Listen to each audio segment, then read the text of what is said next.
ঈদ মানেই খুশি, ঈদ মানেই আনন্দ। আলহামদুলিল্লাহ, দেখতে দেখতে ঈদ তো চলে এলো। এই ঈদের খুশিকে দ্বিগুণ করে তুলতে আমাদের সবার ঘরে নানান রকমের মজার মজার ঝাল মিষ্টি খাবারের আয়োজন করা হয়। ঈদের সকালে মিষ্টিমুখ করার জন্য সেমাই ছাড়া কিন্তু ঈদটাই অপূর্ণ লাগে। আর তাই তো আপনাদের সাথে মজাদার সেমাইয়ের একটা রেসিপি শেয়ার করতে চলে আসলাম। আসসালামু আলাইকুম viewers, welcome back to my channel cooking studio by Mitu. আজকে আপনাদের সাথে শেয়ার করব জনপ্রিয় পাকিস্তানি ডেজার্ট শিরখুরমা রেসিপি। আমার রেসিপিগুলো যদি আপনাদের ভালো লাগে, লাইক, কমেন্ট এন্ড শেয়ার করবেন আর সাবস্ক্রাইব করে পাশে থাকা বেল আইকনটি অন করে দিবেন, যেন আমি কোনো ভিডিও আপলোড করলে সাথে সাথে আপনারা নোটিফিকেশন পেয়ে যান। আর যারা অলরেডি সাবস্ক্রাইব করেছেন তাদেরকে জানাই অসংখ্য ধন্যবাদ। চলুন রেসিপিটা শুরু করি। এর জন্য শুরুতে আমি একটা পাত্রে 2 লিটার পরিমাণ ফুল ক্রিম তরল দুধ নিয়ে নিয়েছি। এখন মিডিয়াম টু হাই হিটে চুলাটা অন করে দিয়ে এখানে আমি 3টা এলাচ আর 2 টুকরা দারচিনি দিয়ে দিব।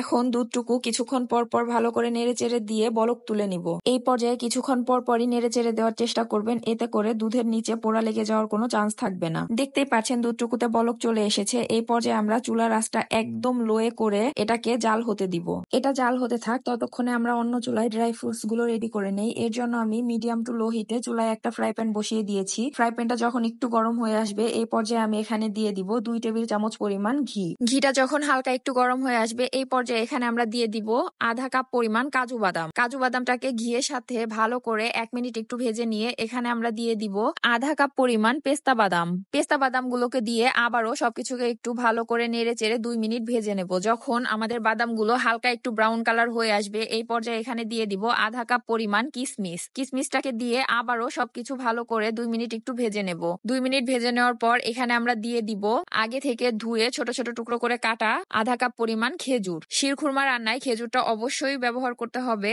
আর চেষ্টা করবেন এখানে একটু ড্রাই খেজুর ব্যবহার করার জন্য। অথেন্টিক শিরখুরমায় অবশ্যই খেজুর ব্যবহার করা হয়, তাই আপনারাও খেজুরটা দেওয়ার চেষ্টা করবেন। আর আমি এখানে 2 ধরনের বাদাম আর কিশমিশ ব্যবহার করেছি। আপনারা চাইলে আপনাদের পছন্দ মতো যে কোনো বাদাম কিশমিশ এখানে ব্যবহার করতে পারেন। এখন সবকিছুকে আবারও 2-3 মিনিট একটু ভালো মতো ভেজে নেব। 2-3 মিনিট পর যখন কিশমিশ গুলো এইরকম ফুলতে শুরু করবে, এই পর্যায়ে আমরা চুলাটা অফ করে দিয়ে ড্রাই ফ্রুটস গুলো তুলে একটা সাইডে রেখে দিব। এখন এই একই ফ্রাই প্যানে আবারও 3 টেবিল চামচ পরিমাণ ঘি দিয়ে দিব। এই ঘিটা আমি বাসায় তৈরি করেছি। আপনারা যদি এই ঘিয়ের রেসিপি চান তাহলে আমাকে কমেন্ট করে জানাবেন, আমি খুব শীঘ্রই রেসিপি আপলোড করে দিব। ঘিটা একটু গরম হয়ে আসলে এখানে দিয়ে দিব 100 গ্রাম পরিমাণ দুধ সেমাই। কেউ কেউ আবার এই সেমাইটাকে পাকিস্তানি সেমাইও বলে থাকেন। এখন সেমাইগুলোকে দিয়ে অনবরত নেড়ে চেড়ে হালকা ব্রাউন কালার করে ভেজে নেব।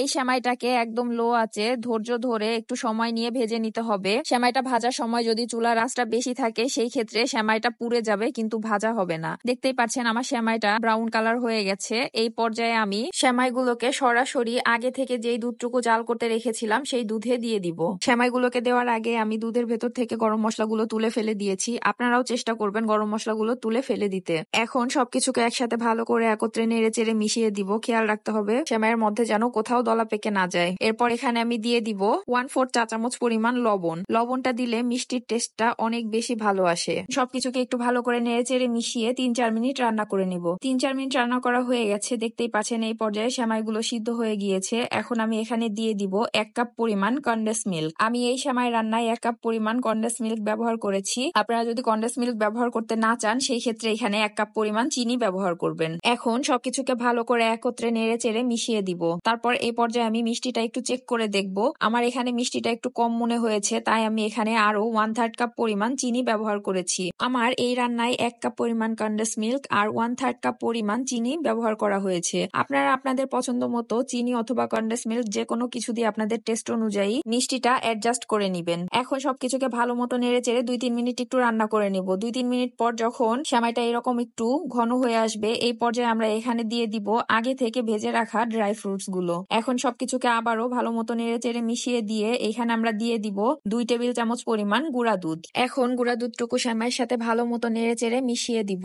এই পর্যায়ে আপনারা চাইলে এখানে 1 চা চামচ পরিমাণ কেওড়া জল অথবা গোলাপ জল ব্যবহার করতে পারেন। আমার কাছে শিরখুরমার মধ্যে ঘিয়ের যে স্মেলটা থাকে এটাই অনেক বেশি ভালো লাগে, তাই আমি এখানে আর এক্সট্রা কোনো কিছু ব্যবহার করব না। এখন আমরা সেমাইটাকে 2 থেকে 3 মিনিট রান্না করে নিলে আমাদের শিরখুরমা একদম রেডি। চলুন শিরখুরমাটুকু পরিবেশন করে নিই। আগে থেকে ভেজে রাখা কিছু ড্রাই ফ্রুটস আমি তুলে রেখেছিলাম, সেই ড্রাই ফ্রুটস গুলো দিয়ে আমি শিরখুরমাটুকু ডেকোরেশন করে নেব। দেখতেই পাচ্ছেন আমাদের শিরখুরমা একদম রেডি। এটা দেখতে যতটা লোভনীয়, খেতে তা থেকে অনেক বেশি মজা হয়। আপনারা এই ঈদে অবশ্যই এই শিরখুরমা রেসিপিটা ট্রাই করবেন আর আমাকে কমেন্ট করে জানাবেন কেমন কেমন হয়েছে। আশা করছি আপনারা নিরাশ হবেন না। শিরখুরমা মূলত পাকিস্তানি একটা ট্রেডিশনাল ডিশ, আর এই সেমাইটা এত বেশি মজার হয় যে এটা একবার খেলে অন্য আর কোনো সেমাই আপনাদের ভালো লাগবে না। এই মুহূর্তে যারা আমার ভিডিওগুলো দেখছেন কিন্তু এখনো আমার চ্যানেলটি সাবস্ক্রাইব করেনি, প্লিজ তারা আমার চ্যানেলটি সাবস্ক্রাইব করে দিবেন। আজকের মতো এখানেই বিদায় নিচ্ছি। নেক্সটে আবারও নতুন কোনো ভিডিও নিয়ে হাজির হয়ে যাব। ততদিন সবাই ভালো থাকবেন, সুস্থ থাকবেন, আমার জন্য দোয়া করবেন। আল্লাহ হাফেজ।